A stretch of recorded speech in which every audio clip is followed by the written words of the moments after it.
ना बेटा, इसमें कुछ भी झूठ नहीं है। इजराइल की 20% आबादी मुस्लिम है। अब देखो एयरक्राफ्ट कैरियर भेज दिया गाजा। अरे गजबे ढोलकी है ये अमेरिका भी।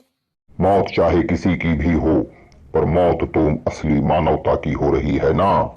दुनिया में जितने भी युद्ध होते हैं उसके पीछे हथियार लॉबी काम करती है।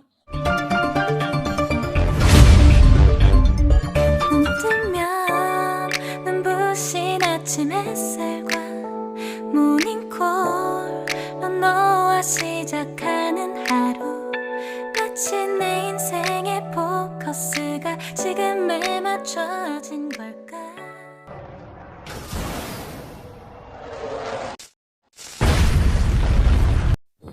अरे बाप रे बाप रे बाप रे, बम गिर गया। अरे बटुलिया, क्या हुआ? इतने जोर से क्यों चिल्लाया बे? अरे बाबा, अपने घर के ऊपर किसी ने बम गिरा दिया।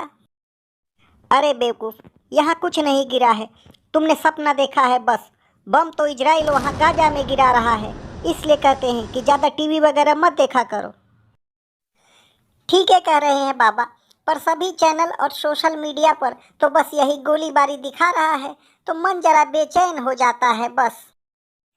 दोस्तों, इजराइल हमास युद्ध की कुछ दिलचस्प बातें जाननी हो तो इस वीडियो को पूरा देखिए। और हाँ, इस चैनल को लाइक और सब्सक्राइब करने के साथ ही अपने दोस्तों के साथ शेयर भी करिए।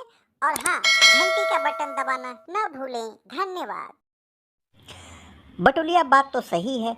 जिस तरह से दुनिया में हिंसा बढ़ रही है, वह उससे मानवता के लिए खतरा पैदा हो गया है। पता नहीं लोग जाति धर्म के नाम पर एक दूसरे को मरने मारने पर क्यों उतारू हो जाते हैं। बाबा, ये यहूदी और मुसलमानों के बीच इतनी भयंकर दुश्मनी क्यों है? कोई भयंकर दुश्मनी नहीं है। अगर दुश्मनी होती तो इजराइल में मुसलमान शांति से नहीं रहते, तेल अवीव की मस्जिद में अजान नहीं हो रही होती। क्या बात कर रहे हैं बाबा? हमको तो ये सब झूठे लग रहा है। ना बेटा, इसमें कुछ भी झूठ नहीं है। इजराइल की 20% आबादी मुस्लिम है। अगर यहूदी और मुस्लिमों के बीच ऐसी दुश्मनी होती तो फिर इजराइल में भला इतने ज़्यादा मुसलमान कैसे रह पाते? अरे तुम खुद ही अपना दिमाग लगा के सोच लो जरा। तो फिर प्रॉब्लम क्या है? क्यों एक दूसरे पर इतने बम गिराए जा रहे हैं? बाबा, मैं समझाती हूँ इसको। देखो बटुलिया, दुनिया में जितने भी युद्ध होते हैं उसके पीछे हथियार लॉबी काम करती है। ये चाहती है कि आप हमेशा लड़ते रहो और उनका हथियार बिकता रहे।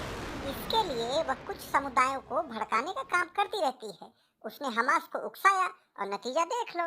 हमास के पास सिर्फ रॉकेट और कुछ छोटे मोटे हथियार हैं, जबकि इजराइल की आर्मी दुनिया की सबसे बेस्ट आर्मी में एक है। कोई मुकाबला ही नहीं है दोनों का। फिर भी उसने रॉकेट से हमला करके और सैकड़ों इजरायलियों को किडनैप करके अपनी बर्बादी को न्योता दे दिया है। अब देखो हो रही है कुटाई। और ये जो अरब देश हैं, मुस्लिम उम्मा, ये बस मुँह जबानी और मुँहजोरी बकवास कर रहे हैं। तो बाबा, अब गाजा पट्टी का क्या होगा? होगा क्या? इजराइल को हमास ने घायल शेर बना दिया है। अब वह गाजा को निगले बिना मानेगा नहीं।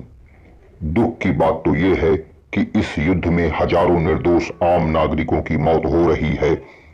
मौत चाहे किसी की भी हो, पर मौत तो असली मानवता की हो रही है ना।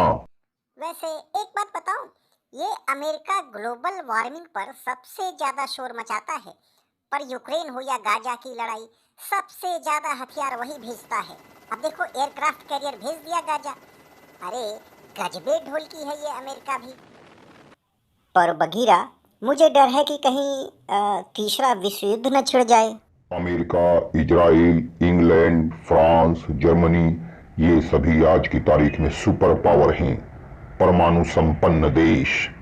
इनके पैसों पर ही तो ये अरब देश की फुटानी चलती है, इसलिए ये सिर्फ गिदड़ भभकी ही दे सकते हैं।